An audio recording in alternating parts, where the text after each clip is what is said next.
Hi, good afternoon, and thank you so much for viewing. My name is Bill Listello, and I am a behavior analyst with Kaleidoscope Interventions, Puzzle Box Academy, primarily out of the Rockledge site. So today we're going to be talking something that is near and dear to my heart, known as private events. Kind of a pun there because it does have to do with the heart. It has to do with the internal parts of your environment, the internal constellation, your heart rate, your thoughts, your circulatory system, any kind of things that are occurring within the body that people cannot see. Thus, the term private events. So, we're going to go ahead and we're going to dig a little bit deeper into that. So, go ahead and stay tuned, and I hope we learned something from this. So, private events, they cannot be seen, but they do exist. So let's go ahead and start out with the definition, make it a little bit more clear for people. Private events is defined as behaviors that cannot be observed by the human eye, but do occur privately within the organism's internal environment. So, what is an organism? I'm an organism. You're an organism. Everybody that you interact with is an organism, which means that we are all capable of these private. So let's go ahead and list an example of the behaviors we see versus the behaviors we don't see. So we're going to go ahead and put those into two tables. The first one being overt. Overt is anything that you can physically see. So what I'm doing right now is I am talking. I am sitting. These are behaviors that you can view with the naked eye, and we don't need any additional apparatus or any additional methods to see it. Walking is one, moving legs, something that I like to do is moving my arms. Lots of things that you can see. Jumping is one. We'll put a kind of a negative one in here. Biting is one. Running. These are all, again, behaviors that we can see physically, and they don't need any additional perception. Now we're going to get into more of the covert behaviors, which are the ones that we cannot see. Thinking, feeling angry, remembering, feeling happy. Now, you cannot see me do this, but I am doing it as we speak. I am thinking of all sorts of things, however, we can't physically see them. So that's what would make them covert. The only way that you can rely on it is by me telling you what I think, or tacting, if you will, in the behavior science. So moving forward. Okay, we're going to do something called an ASR. That is known as active student responding. So everybody out there in TV land, if you can just do me a favor and just try to answer this question on your own. Private events can not be seen by the human eye. B, only occur inside. Or 3, only occur in private school. So for everybody out there who went ahead and said 1 cannot be seen by the human eye, you are correct and you get the gold star. Remember, those are also covert behaviors. Any fans of Mission Impossible, if you've ever heard of a covert operation, that may help you remember because it's secretive. So just something to commit to memory is that private events cannot be seen by the human eye. So moving forward. Now, the important question, how can we put this theory into practice? How can we actually use it to help people and help our kiddos? Well, we're going to go ahead and talk about how we put it in practice. Public accompaniment. This is a technique, and we'll go ahead and get deeper into it. Public accompaniment are external, observable stimuli or events that are paired with private events, such as internal sensations, emotions, or thoughts, to help teach individuals to verbally label or tag those private experiences. So let's go ahead and give a couple examples here. Maybe that'll help out. So let's say you and your child are going to the park. They trip and they fall down. Now, we'll use our imagination. This is a very young child who is just recently being exposed to the world. They may not be very familiar with pain, but when they fall down and they hurt themselves, you would look at them and you would say, oh, you fell down, you felt pain. So what we're doing is we're pairing the term pain with what they're feeling. So what's going to happen in later events? Well, hopefully by using this technique, pairing the term pain when it happens to them, they will be able to identify when they're feeling pain inside and they can let you know. How is that beneficial? If you have a child who has a serious stomach ache and they may need to seek medical attention, they would have to let you know. If you have a child who maybe is feeling ill, something as simple as a cold or something as major as the flu, we will want to make sure they can communicate. We want to make sure they can tact what's going on and then go ahead and tell somebody so they can receive assistance.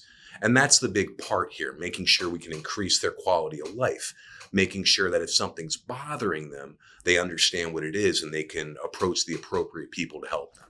And that's the benefit of this, making sure that they can really seek assistance or being able to identify what's going on with them internally.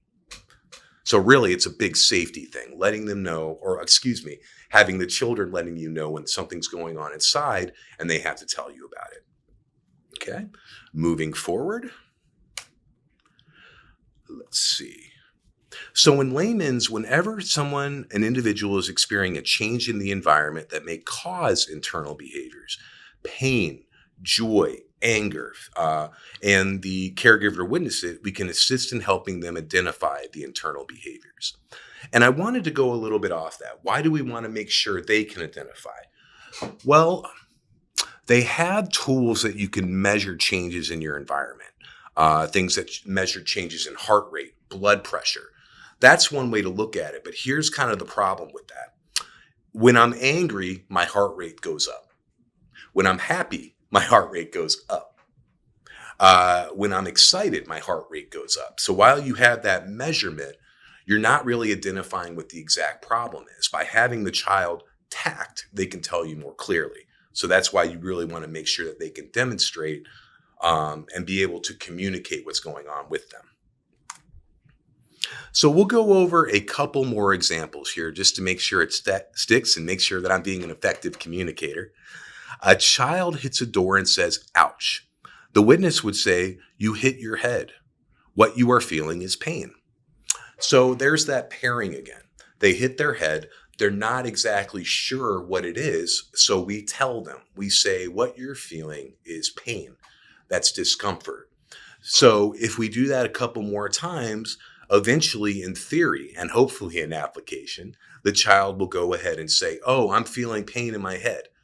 Now they're able to identify it by themselves. We just gave them a skill to tact when they're uncomfortable. So that way that they can access reinforcement or avoid punishment. And that's really what the main goal is. Let's see. The desired outcome, we'll just reiterate that, is the child is now aware of what pain is and will be able to tell people in the future whenever they are in pain. So we've identified what pain is now. They are able now to let us know when that occurs again. We talked about being able to communicate distress, but what if you want to teach your child to use the commode properly? Let's say a child has a toileting accident. The witness can say, oh, you must have had to really go pee. Do you have that feeling in your tummy right before? That means you have to go to the restroom. So we're trying to teach that child that feeling right before they went is their bladder getting full. We remind them a couple more times whenever this occurs again. And then our desired outcome is eventually that child will be able to recognize when their bladder is full. So instead of using their diaper, they will be able to take those steps to go to the commode. So it's making aware of their physical sensations so they can act accordingly. So that's another benefit. So we talked about already them being in distress and being able to communicate, and also teaching them skills. So this can be used for a wide myriad of examples. So moving forward. All right, we'll do another ASR here. When the witness helps the child identify a private event when there is a change in the environment. Okay. Number 2, it's a group of people. Or number 3, it's any increase of behavior. We'll give you guys, and we will go ahead and answer it. Okay. If you guys chose number 1, when the witness helps the child identify a private event, when there's a change in their internal environment, you are absolutely correct. You've been paying attention, and I must be an adequate instructor. So well done. Thank you very much. Okay, another example we're going to go over is collateral responses. It's another method that we can use with the kids to help them identify what's going on internally with them. So we'll go ahead and use the fancy definition here. Collateral responses are defined as observable behaviors that accompany a private stimulus, something only the person experiencing can directly perceive, such as pain, discomfort, or emotion, and are used by the verbal community to teach and reinforce verbal reports of that private event. So, really, in the layman's here, it's defined as any observable behaviors that occur as a byproduct of private events. So let's give an example of that. Let's say I have very bad allergies, I get congested. So if I'm holding my head, you're not actually seeing what's going on internally, but by me holding my head, you can estimate that something is going on because I am touching my head. So it's not the allergies that you're seeing, but it's my reaction to the allergies. So how do we intervene? If you see me doing this, you may say, oh, you're touching your head. There's something going on in your head. Are you feeling congested? And then you get a conversation going. And then when you figure it out, you can identify it and say, oh, you have allergies. So really, it's the physical manifestation of what's going on inside. What's another example we can do?